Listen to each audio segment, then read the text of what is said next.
بسم الله الرحمن الرحيم. الحمد لله الذي بنعمته تتم الصالحات، والصلاة والسلام على سيدنا ونبينا محمد خير العباد. أما بعد، رب اشرح لي صدري ويسر لي أمري واحلل عقدة من لساني يفقهوا قولي. قابل قدر حاضرین، دور دراز سے آئے ہوئے ملی نوجوانوں، خواتین اسلام اور پیارے بچوں، پیس ٹی وی کے تمام ناظرین، اس اجلاس میں آپ سب کا خیر مقدم کرتا ہوں۔ السلام علیکم ورحمۃ اللہ وبرکاتہ۔ آج کے اس اجلاس میں ہمارے مہمان خطیب کا تعلق صوبہ بہار کے ضلع دربھنگا سے ہے۔ آپ نے 1984 میں جامعہ اسلامیہ مدینہ طیبہ کی شریعہ فیکلٹی سے آپ نے گریجویشن مکمل کیا، اور پچھلے 27 برسوں سے آپ تدریسی اور دعوتی میدانوں میں اپنی خدمات پیش کر رہے ہیں۔ آپ مختلف کتابوں کے مصنف اور مترجم بھی ہیں۔ ایک کتاب فتاوی برائے خواتین جو 950 صفحات پر مشتمل ہے، آپ نے اس کتاب کا عربی سے اردو میں ترجمہ کیا ہے اور وہ کتاب چھپ چکی ہے۔ آپ عربی اور اردو دونوں ہی زبانوں کے معروف و مشہور خطیب ہیں۔ اس سے میری مراد جناب شیخ محمد اشفاق سلفی سے ہے۔ میں بڑے ہی ادب کے ساتھ آپ سے گزارش کرتا ہوں کہ آپ ڈائز پر تشریف لائیں۔ آپ کے سامنے اس اجلاس کے مہمان خطیب جناب محمد اشفاق سلفی حفظہ اللہ۔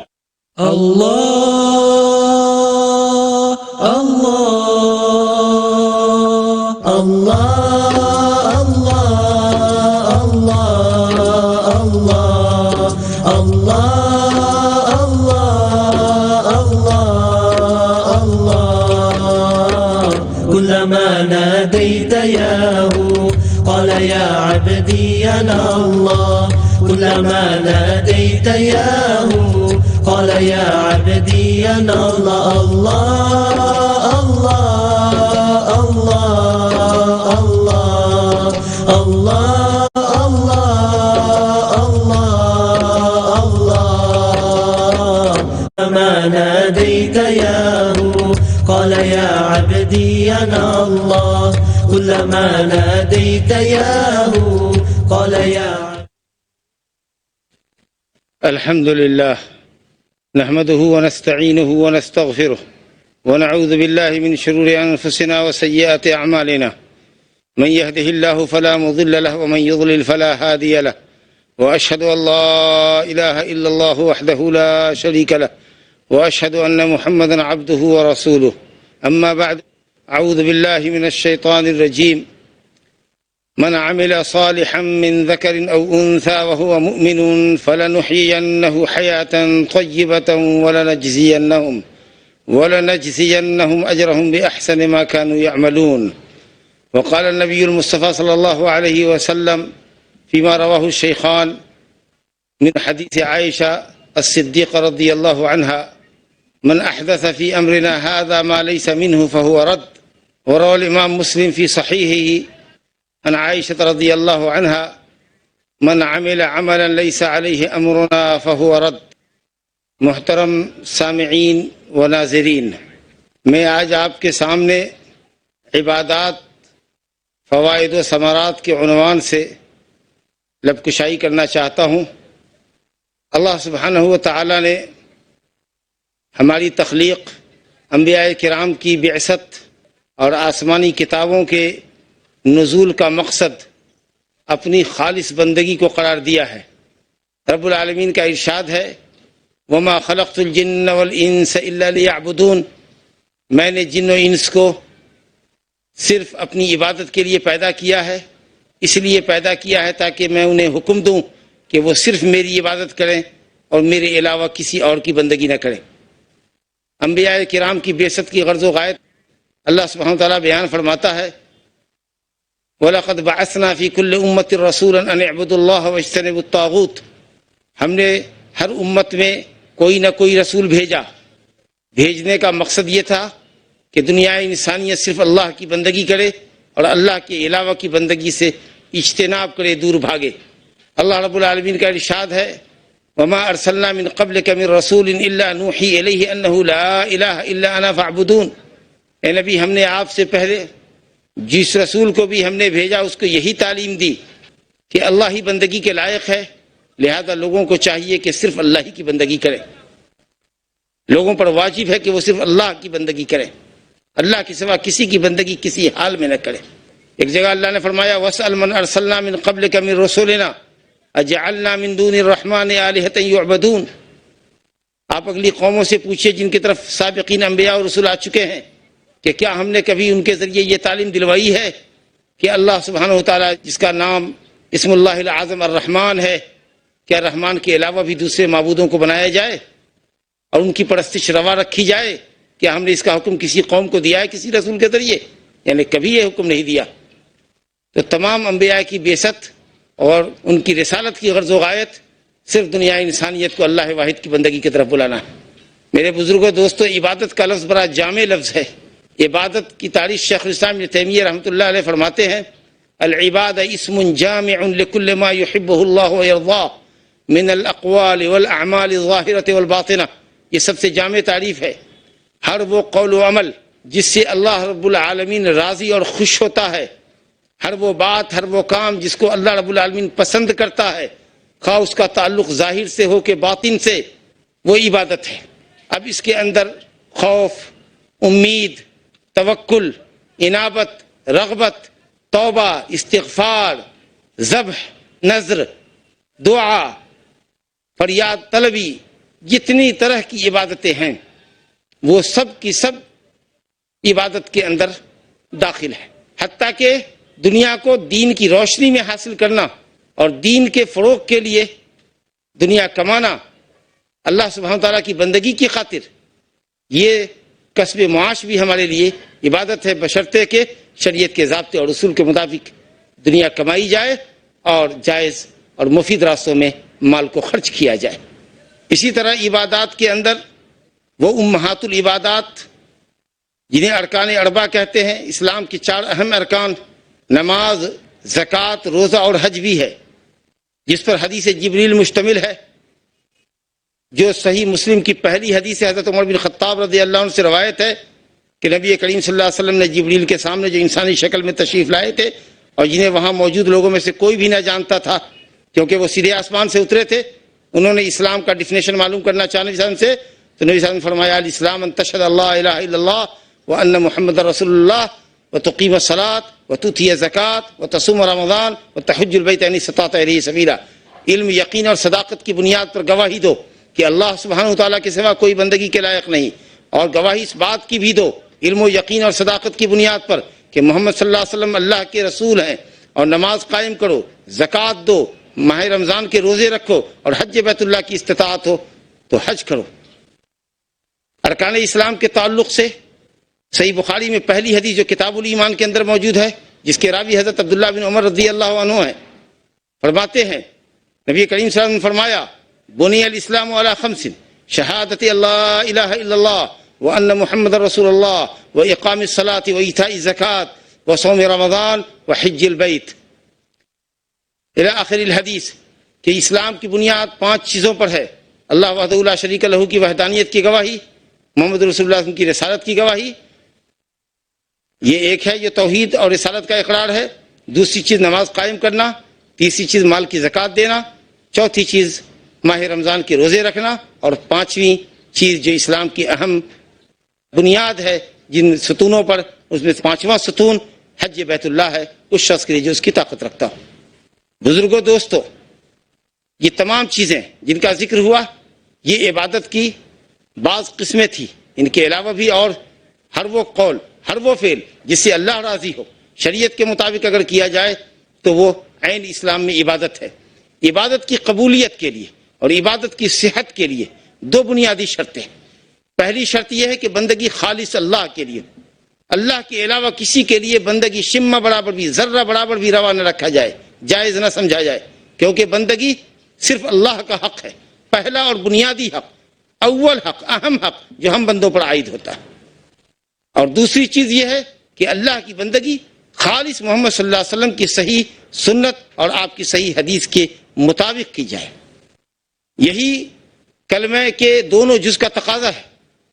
اشہدو اللہ الہ الا اللہ کی گواہی کا تقاضا ہی یہی ہے کہ بندگی صرف اللہ کے لیے روا ہے، گویا اللہ کے علاوہ کوئی بندگی نہ کی جائے، عبادت کی کوئی قسم غیر اللہ کے لیے جائز نہ سمجھی جائے۔ تمام عبادتوں میں ہمارا مقصود، ہمارا مطلوب اللہ سبحانہ و تعالیٰ ہے۔ اور دوسری چیز یہ ہے کہ نبی صلی اللہ علیہ وسلم کے طریقے کے مطابق کی جائے، یعنی ہر عمل کے کرنے سے پہلے دیکھ لیا جائے کہ محمد صلی اللہ علیہ وسلم کی چھاپ اس پہ پڑی ہے کہ نہیں، آپ کی مہر اس پہ لگی ہے کہ نہیں۔ بدعی طریقوں سے، منکر طریقے سے، خلاف شرع طریقے سے اگر کوئی بندگی کی جاتی ہے تو چاہے انسان کی نیت کتنی ہی اچھی کیوں نہ ہو، اگر محمد صلی اللہ علیہ وسلم کے طریقے کے مطابق نہیں ہے تو بھی وہ عبادت غیر مقبول ہے۔ کیونکہ جو آدمی بدعی طریقوں پر کسی بندے کی ایجاد کردہ سنت کے مطابق اگر بندگی کرتا ہے تو گویا کہ وہ اللہ کی عبادت نہیں کرتا۔ ضروری ہے کہ بندگی اللہ کی جائے اور اللہ تعالیٰ کی شریعت کے مطابق کی جائے۔ یہ دونوں شرطیں بنیادی ہیں۔ اگر دونوں شرطیں مفقود ہیں یا دونوں میں سے کوئی ایک مفقود ہے، اخلاص ہے لیکن اتباع رسول نہیں ہے، اتباع رسول ہے لیکن توحید خالص نہیں ہے، بندگی صرف اللہ کے لیے نہیں کی جا رہی ہے، تو یقین مانیے ہماری آپ کی عبادت مردود ہے۔ اللہ رب العالمین نے عدم اخلاص کے سبب عمل کے مردود ہونے کا، نامقبول ہونے کا ذکر فرمایا۔ سورہ فرقان آیت نمبر 23 میں اللہ فرماتا ہے وَقَدِمْنَا إِلَى مَا عَمِلُوا مِنْ عَمَلٍ فَجَعَلْنَاهُ هَبَاءً مَنْثُورًا۔ مشرکین نے چاہے جیسے بھی اچھے برے عمل کیے ہوں، بڑے چھوٹے جیسے بھی عمل کیے ہوں، ان کے سارے اچھے عملوں کو ہم نے عدم اخلاص کے سبب کہ ان کے یہاں توحید عبادت، اللہ کے لیے بندگی خالص کرنے کا یقین نہیں تھا، اس لیے ان کے عملوں کو ہم نے تنکوں کی مانند اڑا دیا۔ اور جس عمل پر سنت کی چھاپ نہ ہو، جو سنن نبویہ طریقہ نبوی کے خلاف عمل کیا جائے، بدعی طریقوں پر عمل کیا جائے، اس کی مردودیت اور نامقبولیت کو نبی صلی اللہ علیہ وسلم نے فرمایا۔ صحیحین کی روایت ہے، عائشہ رضی اللہ عنہ سے روایت ہے، من احدث فی امرنا ھذا ما لیس منہ فہو رد۔ جس نے ہمارے دین میں کوئی ایسی چیز ایجاد کی جس پر ہمارا آرڈر نہیں، ہمارا حکم نہیں ہے، فہو رد، تو وہ عمل کرنے والے پہ مردود ہے۔ اور جناب رسول اللہ صلی اللہ علیہ وسلم نے فرمایا، عائشہ ہی اس کی راویہ ہیں لیکن یہ الفاظ صحیح مسلم کے ہیں، من عمل عملا، جس نے بھی کوئی ایسا عمل کیا جس پہ ہمارا حکم نہیں ہے۔ یہ لفظ پہلی حدیث کے مقابلے من احدث کے مقابلے میں اپنے اندر زیادہ عموم و شمول رکھتا ہے۔ خواہ تم نے بھی ایجاد کی ہو یا کسی اور نے ایجاد کی ہو، کوئی بھی ایسا عمل جس پر نبی کا حکم موجود نہیں ہے، خواہ تم نے کیا ہو یا تم سے پہلے کسی نے بھی کیا ہو، اگر کوئی ایسا عمل کرتے ہو جس پر نبی صلی اللہ علیہ وسلم کی سنت دلالت نہیں کرتی، یا نبی صلی اللہ علیہ وسلم کی اگر سنت نہیں ہے تو خلفائے راشدین کی سنت اگر اس پہ دلالت نہیں کرتی تو وہ عمل مردود ہے۔ نبی کریم صلی اللہ علیہ وسلم نے فرمایا، سنن ابو داؤد کی روایت ہے اور بھی مسند احمد میں روایت ہے، بڑی جامع حدیث ہے، ارباز بن ساریہ رضی اللہ عنہ کی حدیث ہے کہ نبی کریم صلی اللہ علیہ وسلم نے جو اپنی جامع وصیت صحابہ اکرام کو فرمائی تھی، اس میں آپ نے فرمایا تھا علیکم بسنتی وسنت الخلفاء الراشدین المہدیین من بعدی تمسکوا بها وعضوا علیها بالنواجذ وإياكم ومحدثات الأمور فإن كل محدثة بدعة وكل بدعة ضلالة۔ لوگوں تمہارے اوپر میری سنت کو لازم پکڑنا واجب ہے، تم واجب سمجھو کہ میری سنت کو لازم پکڑو گے، تم پر لازم ہے کہ میری سنت کی پیروی کرو، میرے نیک خلفاء جو ہدایت یافتہ ہیں، خلفائے راشدین ابو بکر عمر عثمان و علی رضی اللہ عنہم اجمعین کی سنت پر عمل کرو۔ طبعا جہاں نبی صلی اللہ علیہ وسلم کی سنت نہ ہو وہاں خلفائے راشدین کی سنت ہمارے لیے حجت ہے۔ جہاں نبی صلی اللہ علیہ وسلم کی سنت کا چراغ روشن ہے وہاں کسی کی سنت، ایون خلفائے راشدین کی سنت کا بھی کوئی اعتبار نہیں ہے، کیونکہ ہمارے لیے سب سے پہلے نبی صلی اللہ علیہ وسلم کی سنت ہے، علیکم بسنتی و سنت الخلفاء الراشدین، پہلے میری سنت، اور جہاں میری سنت نہ ہو وہاں کسی خلیفہ راشد کی سنت ہو تو سر آنکھوں پر۔ اور فرمایا کہ کوئی بھی آدمی اگر میری سنت یا جہاں میری سنت نہ ہو وہاں خلفائے راشدین کی سنت، اس کے علاوہ اگر کسی اور طریقے پر عمل کرتا ہے اور دین کا کام سمجھ کے کرتا ہے جس پر میری چھاپ نہیں، میرے خلفاء کی چھاپ نہیں، تو وہ سمجھ لے کہ وہ بدعت کرتا ہے، دین میں نیا کام کرتا ہے۔ اور نبی کریم صلی اللہ علیہ وسلم فرماتے ہیں کہ وَإِيَّاكُمْ وَمُحْدَثَاتِ الْأُمُورِ، خبردار خبردار، دین میں نئی باتوں کو پیدا کرنے اور نئی باتوں پر عمل کرنے سے بچنا۔ نئی بات یعنی جو قرآن اور سنت سے اپروو نہ ہو، وہ نئی چیز ہے اور دین کا کام سمجھ کے کیا جا رہا ہے، تو ایسی چیزوں سے پرہیز کرو کیونکہ وہ بدعت ہے اور ہر بدعت گمراہی ہے۔ نبی کریم صلی اللہ علیہ وسلم نے فرمایا ہے کہ میری امت 73 فرقوں میں بٹے گی، آپ نے 72 فرقوں کو جہنمی قرار دیا، فرمایا ایک فرقہ ناجی ہے، نجات پانے والا فرقہ ہے، جنتی فرقہ ہے۔ قالوا یا رسول اللہ من ہی، وہ فرقہ کون ہے، وہ جماعت کون ہے؟ تو آپ نے فرمایا من کان علی مثل ما انا اليوم واصحابی، آپ نے فرمایا وہ لوگ نجات پانے والا فرقہ، نجات پانے والی جماعت وہ ہے جو میرے طریقے پر اور میرے صحابہ کرام کے طریقے پر۔ بزرگوں، دوستو، امت کا آخری طبقہ جیسے ہم اور ہمارے آپ بعد آنے والے لوگ کبھی درستگی کو نہیں پہنچ سکتے، کبھی صراط مستقیم پر گامزن نہیں ہو سکتے، لیکن انہی راستوں پر چل کر جن پر چل کر کے اسلاف کرام، صحابہ تابعین اور تبع تابعین نے اپنی اصلاح اور درستگی فرمائی تھی۔ حضرت امام مالک پر اللہ رحم فرمائے، فرماتے ہیں لن يصلح آخر هذه الامه الا بما صلح به اولها، امت کا آخری طبقہ ہرگز درست نہیں ہو سکتا مگر اسی طریقے کو لازم پکڑ کے جس طریقے کو سلف امت نے، اوائل نے، صحابہ اور تابعین نے لازم پکڑا تھا۔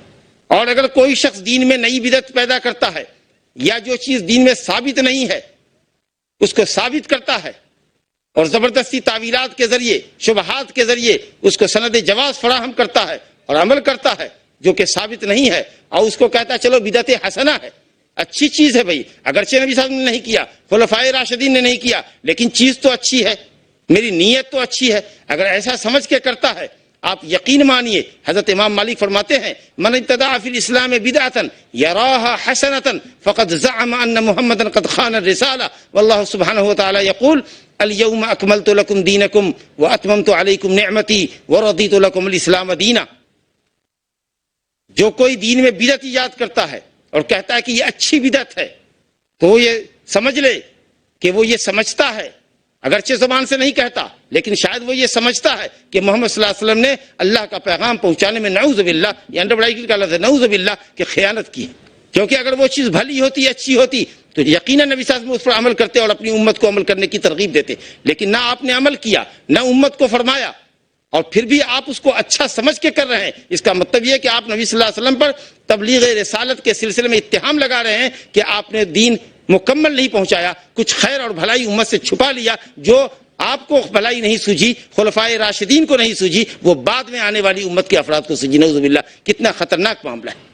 اللہ تعالیٰ کی آیت تلاوت کی حضرت امام مالک نے، الیوم اکملت لکم دینکم، حجۃ الوداع کے موقع پر میدان عرفہ میں جمعہ کے دن یہ آیت اتری تھی کہ آج میں نے دین مکمل کر دیا اور تم پر اپنی نعمت تمام کر دی اور دین اسلام کو بحیثیت دین کے پسند کیا۔ جب اللہ نے دین مکمل کر دیا تو اب دین میں کسی طرح کے معمولی اضافے کی بھی کوئی گنجائش نہیں ہے۔ جو چیز ثابت ہے ہمارے لیے اس کا انکار جائز نہیں، جو چیز ثابت نہیں ہے اس میں اضافہ کرنا ہمارے لیے جائز نہیں ہے۔ میرے بزرگوں، دوستو،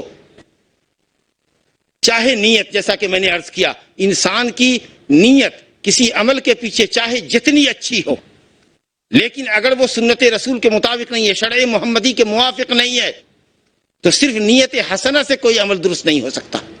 صحیح بخاری و مسلم میں روایت ہے کہ ایک صحابی نے عید الاضحیٰ کے دن، بقرہ عید کے دن، نماز عید سے قبل اپنی قربانی ذبح کر ڈالی۔ سوچا گوشت کا دن ہے، صبح سے ہی کھاتے ہیں، اپنے پڑوسیوں کو کھلاتے ہیں، اللہ کے نام سے ذبح کیا تھا۔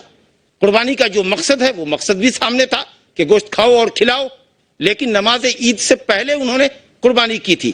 جب نبی صلی اللہ علیہ وسلم کو معلوم ہوا تو آپ نے فرمایا شاتو کا شات لحم، تمہاری بکری گوشت کے لیے ذبح کی جانے والی بکری ہے، یہ قربانی نہیں ہوئی۔ کیوں؟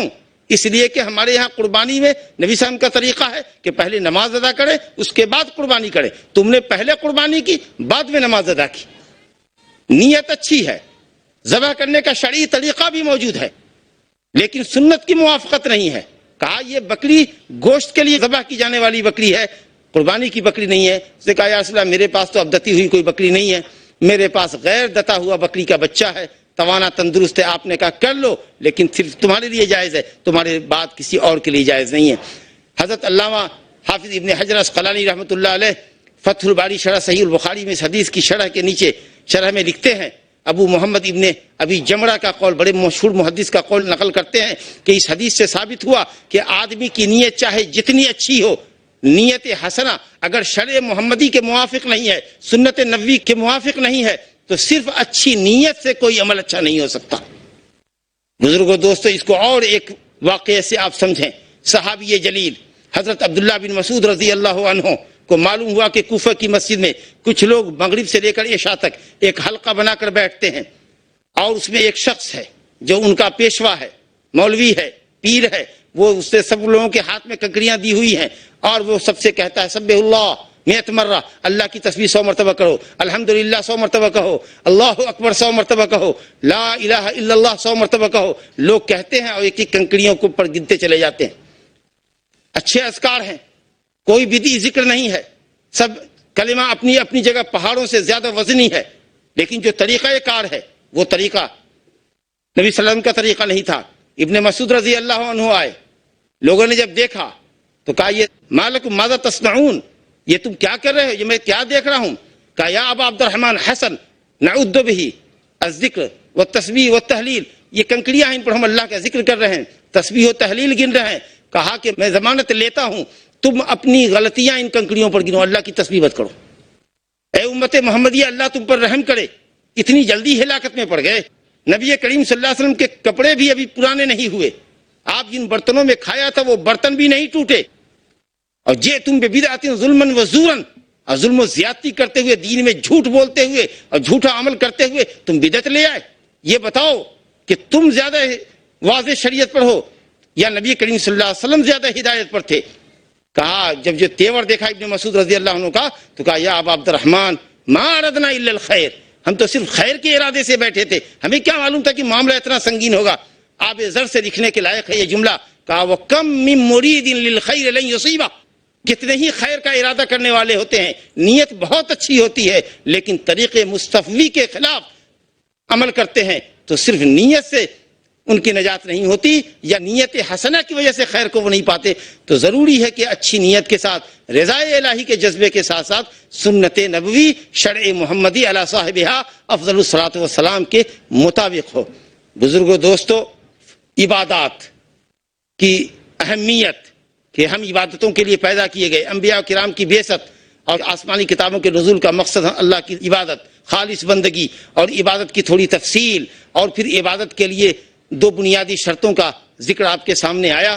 اب ہم آپ کے سامنے عبادت کے ثمرات اور فوائد کا ذکر کرتے ہیں۔ بلا شبہ میرے بھائیوں، دوستو، بزرگوں، انسان کی زندگی پر اور اس زندگی کے بعد دائمی آخرت کی زندگی پر عبادتوں کے بڑے اچھے ثواب اور بڑے عمدہ نتائج مرتب ہوتے ہیں۔ انسان عبادتوں کے ذریعے راحت و اطمینان پاتا ہے اور اسے امن و شانتی نصیب ہوتی ہے۔ اللہ سبحانہ و تعالیٰ اس کی جان مال کی حفاظت فرماتا ہے، اس کی روزی میں برکت عطا فرماتا ہے، ہر طریقے سے اللہ رب العالمین کی حفاظت میں وہ بندہ چلا جاتا ہے۔ آپ یہ سمجھیں کہ دنیا اور دین کی سعادت، دنیا اور آخرت کی تمام تر سعادتوں کا انحصار صرف اللہ رب العالمین کے اوپر ایمان لانے اور رب العالمین کی بندگی کرنے میں ہے۔ ایمان اور تقوی دین و دنیا کی سعادتوں کا گنجینہ ہے۔